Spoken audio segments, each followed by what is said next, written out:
सन्तु मा कश्चिद् दुःख भाग भवेत् मा कश्चिद् दुःख भाग भवेत्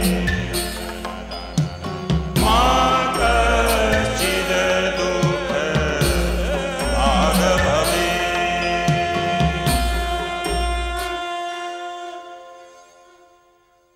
सभी सुखी हों, सभी निरोगी हों, सभी भले दिखें, सभी के सुख दुख समान हों। यह वैदिक प्रार्थना सबके सुखी और निरोगी रहने के लिए की गई है। भारत में मनुष्य और मनुष्यता का इतिहास जितना पुराना है, योग का इतिहास भी उतना ही पुराना है। प्राचीन भारत के ऋषियों और योगियों ने सबके सुखी और निरोगी रहने के लिए योग या योग शास्त्र की रचना की थी, क्योंकि स्वस्थ शरीर में ही स्वस्थ मन रहता है। इसीलिए व्यक्ति का स्वस्थ रहना अत्यंत आवश्यक है। और शरीर को स्वस्थ रखने के लिए योगियों ने आसनों की व्यवस्था की है।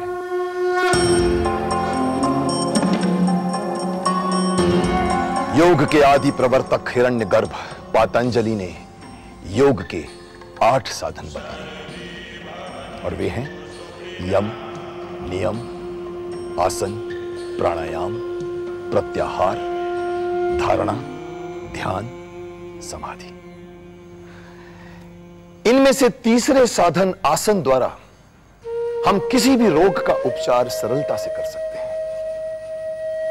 यह हमारा सौभाग्य है कि प्राचीन ऋषियों योगियों द्वारा दिए गए आसनों का समुचित ज्ञान रखने वाले ऋषि योगी आज भी हमारे बीच मौजूद हैं, जिन्होंने योग के क्षेत्र में कठिन तप द्वारा असंख्य सिद्धियां प्राप्त की हैं।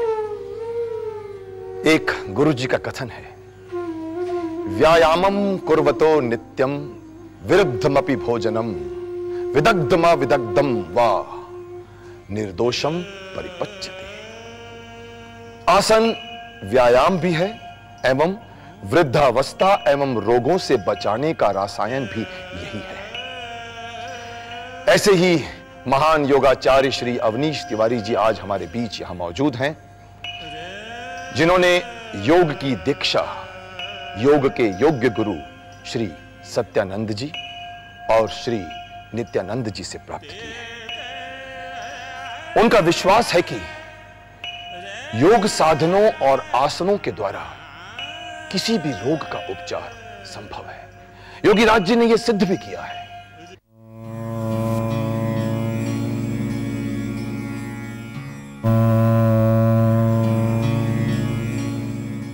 योगाचार्य श्री अवनीश तिवारी जी पिछले 40 वर्षों से योगा के क्षेत्र से जुड़े हुए हैं। इन्होंने तकरीबन 150 से ज्यादा योग शिविर आयोजित किए हैं और लगातार 3 बार इन्होंने राष्ट्रीय योगा चैंपियनशिप में वेटरन ऑफ इंडिया अवार्ड भी प्राप्त किया है।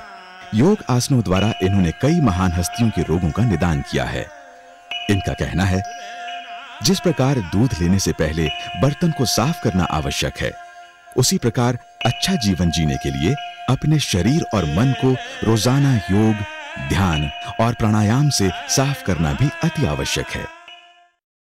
यह कहावत आप लोगों ने भी सुनी होगी कि मन के हारे हार है, मन के जीते जीत। और इसी कहावत पर मुझे याद आ रहा है महाभारत का एक वृतांत। कुरुक्षेत्र का मैदान, युद्ध का 10वां दिन।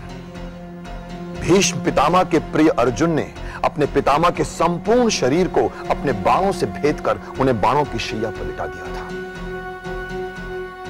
उस समय सूर्य दक्षिणायन में था और भीष्म पितामह ने इस मुहूर्त में अपने प्राण त्यागना उचित नहीं समझा, और वो अपने मन की शक्ति से, जिसे इच्छा शक्ति भी कहते हैं, अपने प्राणों को रोककर सूर्य के दक्षिणायन से उत्तरायण तक जाने की प्रतीक्षा करते रहे। और जब सूर्य उत्तरायण में पहुंचा, तब जाकर उन्होंने अपने प्राण त्यागे।